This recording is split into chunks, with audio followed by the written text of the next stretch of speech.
Fibonacci retracement एक tool है जो फिबोनाची सीक्वेंस पर बेस्ड होता है। ये हमारे चार्ट पे कुछ मल्टीपल हॉरिजॉन्टल लाइन प्रोवाइड करता है जहां एक पुल बैक या रिट्रेसमेंट एंड हो सकता है।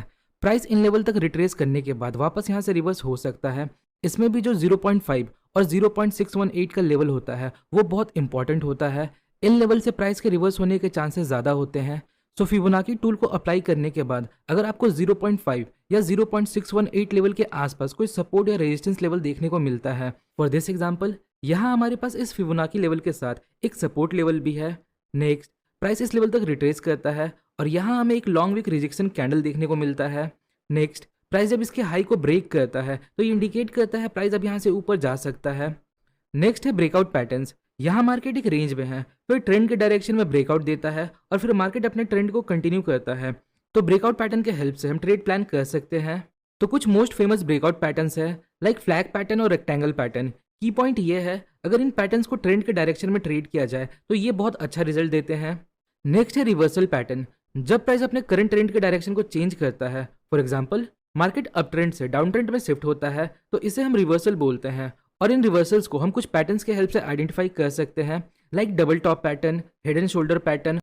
फॉर एग्जाम्पल यहाँ हमारे पास एक की सपोर्ट लेवल है। नेक्स्ट मार्केट इस लेवल को वापस अप्रोच करता है। नेक्स्ट यहाँ इस सपोर्ट लेवल पर हमें एक डबल बॉटम देखने को मिलता है। नेक्स्ट तो इस पैटर्न के अकॉर्डिंग जब प्राइस इस नेकलाइन को ब्रेक करता है तो मैं यहाँ ट्रेड में एंटर हो सकता हूँ। यहाँ समझने वाली बात यह है कि हम रिवर्सल के लिए सिर्फ पैटर्न्स का यूज नहीं कर सकते। पैटर्न एक हद तक काम करते हैं पर पैटर्न ऐसे जगह पर बनने चाहिए जहां से मार्केट रिवर्स हो सकता है, लाइक कोई मंथली या वीकली लेवल या फिर कोई मेजर हाई या लो। नेक्स्ट है फेयर वैल्यू गैप। जब बाइंग एंड सेलिंग में इंबैलेंस होता है तो चार्ट पर कुछ ऐसे इंबैलेंस गैप देखने को मिलते हैं और फिर ये एरिया प्राइस के लिए मैग्नेट का काम करता है। प्राइस यहाँ वापस आता है और फिर यहाँ से रिवर्स हो सकता है। फेयर वैल्यू गैप को मार्क करने के लिए हमें सबसे पहले 3 मोमेंटम कैंडल चाहिए। फॉर एग्जाम्पल यहाँ मार्केट अप ट्रेंड में है तो हमें यहाँ 3 बुलिश ग्रीन कैंडल चाहिए। अब आपको देखना है कि फर्स्ट कैंडल और थर्ड कैंडल के बीच कोई गैप है। याद रखिएगा फर्स्ट कैंडल और थर्ड कैंडल का कोई भी पार्ट एक दूसरे को टच नहीं करना चाहिए, यानी एक दूसरे के रेंज में नहीं आना चाहिए। यहाँ एक क्लियर स्पेस होना चाहिए। नेक्स्ट अब हम फर्स्ट कैंडल के हाई और थर्ड कैंडल के लो को लेते हुए एक जोन को ड्रॉ करेंगे और सिंपली यही हमारा फेयर वैल्यू गैप है। नेक्स्ट प्राइस इस लेवल को अप्रोच करता है और यहाँ एक bullish long wick candle form करता है। फिर मार्केट यहाँ से रिवर्स हो जाता है और वापस अपने ट्रेंड को कंटिन्यू करता है। नेक्स्ट है कैंडलस्टिक पैटर्न्स। ये एक टेक्निक है जिसमें हम स्पेसिफिक साइज और पैटर्न्स के कैंडल को स्टडी करते हैं फ्यूचर प्राइस मूवमेंट को प्रेडिक्ट करने के लिए। ये 2 तरह के होते हैं, बुलिश और बेरिश। बहुत से लोग गलती क्या करते हैं, वो चार्ट में जहां भी कैंडलस्टिक पैटर्न्स को देखते हैं वहां ट्रेड ले लेते हैं, पर ये एक गलत तरीका है। सिंपली बुलिश पैटर्न को हमें ऐसे जगह ट्रेड करना है जहां से प्राइस के ऊपर जाने के चांसेस है, like support level, demand level, bullish fair value gap और बुलिश ऑर्डर ब्लॉक, या फिर अप ट्रेंड के दौरान किसी मूविंग एवरेज पे। और बेरिश कैंडलस्टिक पैटर्न को ऐसे जगह देखना है जहां से प्राइस नीचे जा सकता है, मतलब जहां अदर फैक्टर का भी सपोर्ट हो, अदर फैक्टर्स भी हमें ये इंडिकेट करे कि प्राइस यहां से नीचे जा सकता है। क्योंकि सिर्फ कैंडलस्टिक पैटर्न के बेस पर ट्रेड करने का कोई सेंस नहीं बनता। तो बेरिश कैंडलस्टिक पैटर्न को रेजिस्टेंस लेवल, सप्लाई जोन या फिर डाउन ट्रेंड के समय मूविंग एवरेज के साथ यूज कर सकते हैं। फॉर एग्जांपल यहाँ हमें रेजिस्टेंस लेवल पर एक बेरिश लॉन्ग वीक कैंडल देखने को मिलता है। नेक्स्ट प्राइस इस कैंडल के लो को ब्रेक करता है जो कि इस सेटअप के अकॉर्डिंग हमारा कंफर्मेशन है, तो मैं यहाँ ट्रेड में एंटर हो सकता हूँ। नेक्स्ट है आरएसआई डाइवर्जेंस। आरएसआई एक मोमेंटम इंडिकेटर है और आरएसआई डाइवर्जेंस का मतलब होता है जब प्राइस हमें कुछ और इंडिकेट कर रहा है but at the same time RSI हमें कुछ और इंडिकेट कर रहा है। फॉर एग्जांपल यहाँ प्राइस हायर हाई फॉर्म करता है पर at the same time RSI lower high form करता है, तो आरएसआई यहाँ हमें बताता है प्राइस यहाँ ऊपर तो गया है पर इस मूव के कंपैरिजन में इस मूव में मोमेंटम कम है, या हम बोल सकते हैं स्ट्रेंथ कम है। तो हो सकता है प्राइस जो ऊपर गया है वो ज्यादा देर ऊपर सस्टेन ना कर पाए और वहां से रिवर्स हो जाए।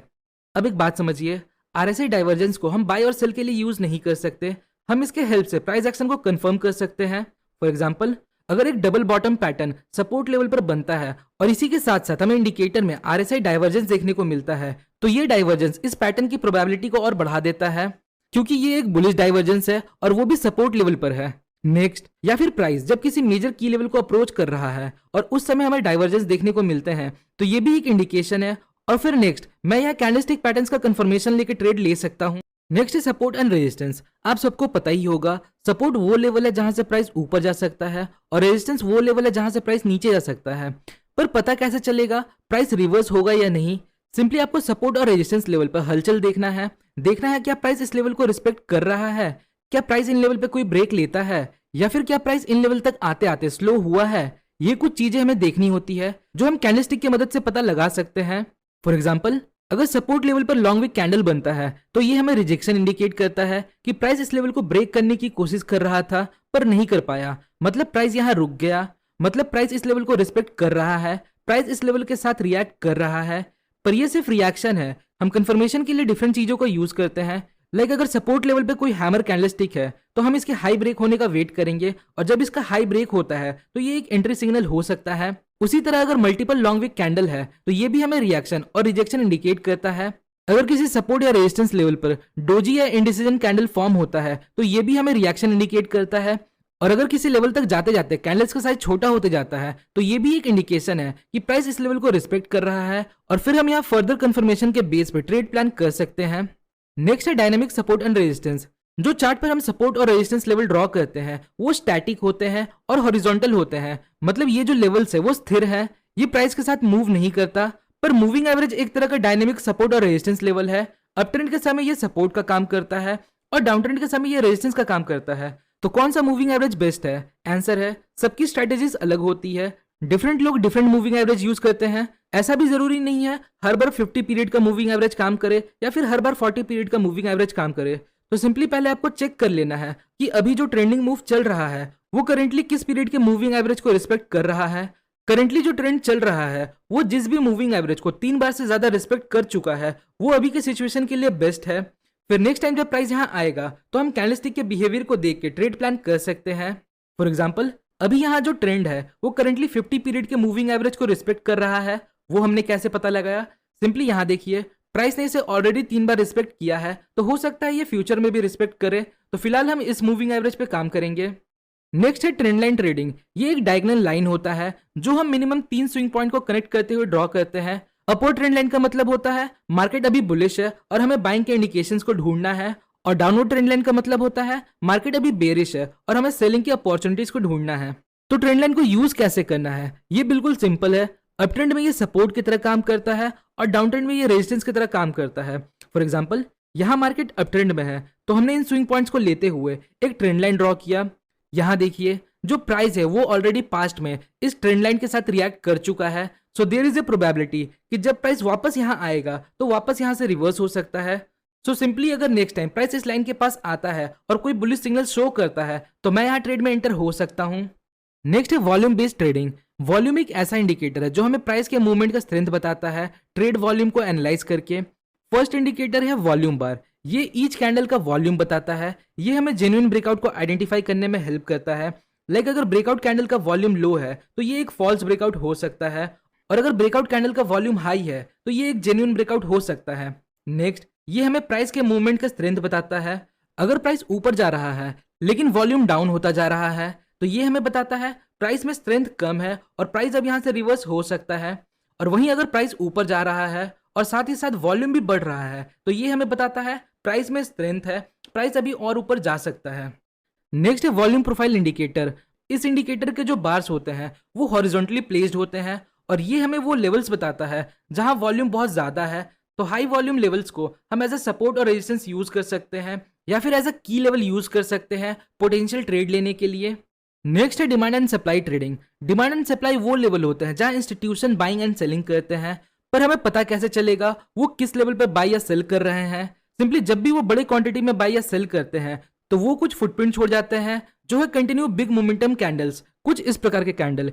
क्योंकि ये जो इतना बड़ा मूव है ये मैं या आप क्रिएट नहीं कर सकते। इतने बड़े मूव को क्रिएट करने के लिए बहुत ज्यादा कैपिटल लगता है और मैं और आप ये कभी नहीं कर सकते। तो सिंपली ये बिग प्लेयर्स के फुटप्रिंट है। सो अगर मार्केट अप ट्रेंड में है तो हमें 3 मोमेंटम कैंडल चाहिए। नेक्स्ट, इन 3 मोमेंटम कैंडल के पहले जो वीक कैंडल है हम उसके पूरे रेंज के बेस पे एक जोन को ड्रॉ करेंगे और सिंपली यही हमारा डिमांड जोन है। और नेक्स्ट टाइम जब प्राइस यहाँ वापस आएगा और यहाँ कोई ऐसी कैंडलस्टिक फॉर्म करे जो हमें बताए कि प्राइस यहाँ से ऊपर जा सकता है तो हम यहाँ ट्रेड प्लान कर सकते हैं। उसी तरह हमें सप्लाई जोन को मार्क करना है और जब प्राइस सप्लाई जोन में वापस आता है तो यहाँ हम कैंडलस्टिक का कंफर्मेशन लेके ट्रेड प्लान कर सकते हैं। नेक्स्ट है फॉल्स ब्रेकआउट ट्रेडिंग। बहुत बार आपने देखा होगा लेवल्स ब्रेक होते हैं तो यहाँ बहुत से लोग ट्रेड में एंटर होते हैं। मैं भी ब्रेकआउट पे ट्रेड करता हूँ, आप भी ब्रेकआउट पे ट्रेड करते हो, पर बहुत बार हम देखते हैं ब्रेकआउट फेल हो जाता है। प्राइस ने किसी लेवल को ब्रेक किया, फिर प्राइस उस डायरेक्शन में कंटिन्यू करने के वजह रिवर्स हो जाता है, तो इसे हम ब्रेकआउट फेलियर बोलते हैं। और बहुत से स्मार्ट ट्रेडर्स इसी ब्रेकआउट फेलियर का फायदा उठाते हैं। फॉर एग्जाम्पल, यहाँ ब्रेकआउट होता है, नेक्स्ट इस पॉइंट पर ब्रेकआउट फेल हो जाता है, तो मैं यहाँ क्या कर सकता हूँ, मैं इस ब्रेकआउट फेलियर के डायरेक्शन में ट्रेड प्लान कर सकता हूँ। जब प्राइस इस लेवल के नीचे आ जाए और यहाँ ब्रेकआउट फेल हो गया, तो बहुत से लोगों को यहाँ स्टॉप लॉस हिट होंगे, जो मार्केट के लिए फ्यूल का काम करता है। और अगर इस पॉइंट पे मैं भी सेल साइड का ट्रेड लेता हूँ, तो मैं भी इस वेव को कैप्चर कर सकता हूँ। तो ये था ब्रेकआउट को ट्रेड करने का एक सिंपल तरीका। होपफुली मैंने इस वीडियो में सभी तरह के ट्रेड को एक्सप्लेन किया होगा, और इन सब का डिटेल वीडियो आपको डिस्क्रिप्शन में मिल जाएगा। एक बार उन वीडियोस को जरूर देखें, डेफिनेटली आपको कुछ नया सीखने को मिलेगा। तो होपफुली आपको इस वीडियो से कुछ सीखने मिला होगा। अगर आपको वीडियो इन्फॉर्मेटिव लगी या फिर वीडियो से कुछ सीखने मिला, तो वीडियो को एक लाइक और चैनल को सब्सक्राइब जरूर करें।